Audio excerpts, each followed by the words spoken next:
At 5:42 in the morning, on a jungle island the maps back home barely bothered to name, Captain Jack Mercer watched his war die 10 meters in front of him.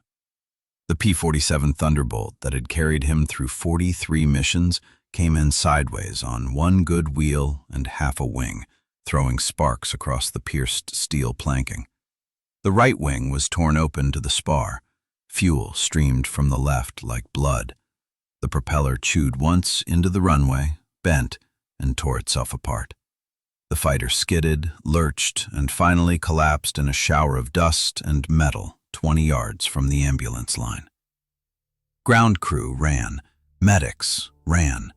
Fire crews ran with half-charged extinguishers. Mercer did not move.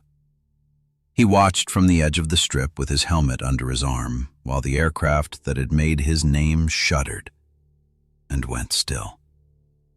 For 6 months, that Thunderbolt had been the one thing between him and a canvas bag on a C-47 home. 11 kills, 3 probables, no bailouts, no crashes, no near misses worth bragging about. The others called him cold, untouchable, the man flak could not find. Now the aircraft that carried that myth lay broken in front of him, and the myth went with it. An hour earlier he had been hanging under a ceiling of black cloud over the bay, running escort on a formation of bombers that rattled like old trucks. Japanese anti-aircraft guns below had been lazy and inaccurate for weeks. The briefing said they were short on ammunition. The briefing was wrong. The first salvo came up so dense it was less a pattern and more a wall. Mercer took the formation across it anyway. That was his job. A single shell burst under his right wing root and turned careful engineering into scrap in half a second. He felt the Thunderbolt lurch and roll, watched the wingtip sag, and for the first time in 6 months, there was no smooth solution in his head. Only a choice. Sail out over water he could not see the bottom of, or try to land a fighter that wanted to spin itself into the ocean. He coaxed it home by doing everything the manual told him not to. He dropped altitude until trees became individual shapes instead of a green smear. He crossed the coast at a height that made anti-aircraft crews on his own side swear at him later. He cut the engine twice to stop the fire from taking what lift the shattered wing had left. When he crossed the end of the runway, he was too fast, too low, and out of options. He planted the one good wheel, let the ruined leg fold, and rode the slide. Colonel Harris arrived in a jeep before the Thunderbolt stopped steaming. The group commander was the kind of man who always looked like he had a file in his hand, even in a shirt darkened with sweat. He took one look at the torn P-47, one look at Mercer standing beside it with his helmet dangling from his fingers, and made up his mind in less time than it took the medics to clear the foam. "Airframe is finished," Harris said. "Engine might be salvageable. You are not." He pointed toward the far end of the field where the worst machines were parked away from the neat rows of silver. "Supply says we have a Mustang we can put you in. You fly again when it's on its feet." There was no congratulations for bringing a crippled fighter home, no pat on the back for not punching out and letting a burning hulk crater into the jungle. In this phase of the war, saving an airframe did not show up in any column that mattered. Aircraft arrived broken every week. Pilots did not. 2 days later, Jack Mercer stood at the far edge of the dispersal area looking at the airplane that was supposed to replace his dead Thunderbolt. On paper, it was a P-51 Mustang. Up close, it looked like a collection of favors and bad decisions held together with rivets. The aluminum skin that should have been smooth and bright was patched in rectangles of darker metal stolen from other wrecks. One wingtip wore primer that had never been painted over. The landing gear doors didn't close flush. The canopy had a spiderweb crack sealed with clear dope. On the nose, under sun-faded paint, you could still make out the ghosts of names that had been sanded away. 3 pilots had tried to make this aircraft theirs. All 3 had failed. Next to the nose wheel, someone had stenciled 4 small crosses. Not enemy kills. Pilots. Mercer stared at them for a long moment. That was not squadron humor. That was a warning. On his second pass around the nose, Mercer saw the boots sticking out from under the right wing.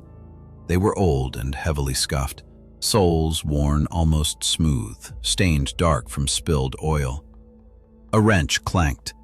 The boots slid backward, and the man attached to them emerged from the wheel well, wiping sweat and grease from his forehead. Sergeant Daniel O'Brien looked older than most of the line chiefs, hair already creeping to gray at the temples, eyes sharp with the focus of a man who had stared into engines for too many years. "You Mercer?" O'Brien asked. "That's what the roster says," Jack replied. "This thing mine now." O'Brien glanced back at the Mustang. "On paper," he said. Jack tapped the fuselage. The hollow ring sounded wrong. "How many people has she buried?" he asked. 3 in combat, 1 on landing," O'Brien said. "Officially, weather, fatigue, enemy action.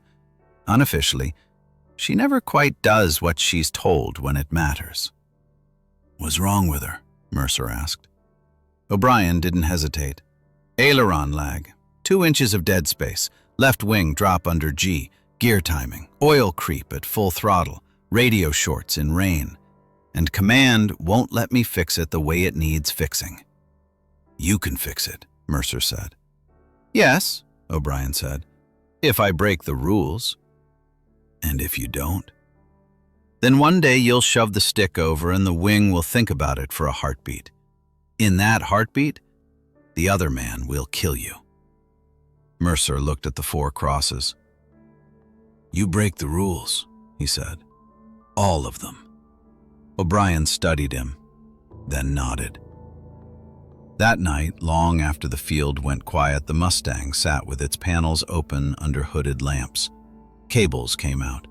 Bell cranks were replaced. Tensions crept to the edge of tolerance.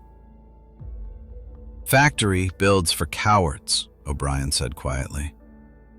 "We're not." By dawn, the dead space was gone.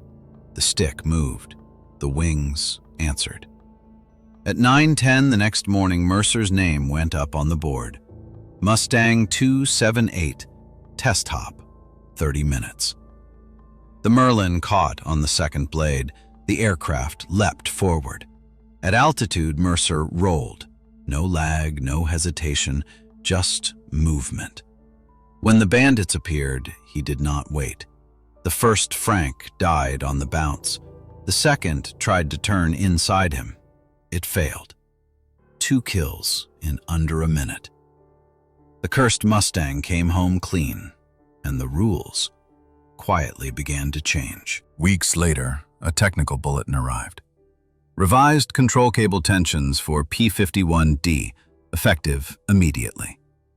No names, no explanations, just numbers. Mercer flew 30 more missions in Mustang 278, 22 kills. The aircraft stayed with him through island hops, fuel shortages, and near misses that never made it into reports.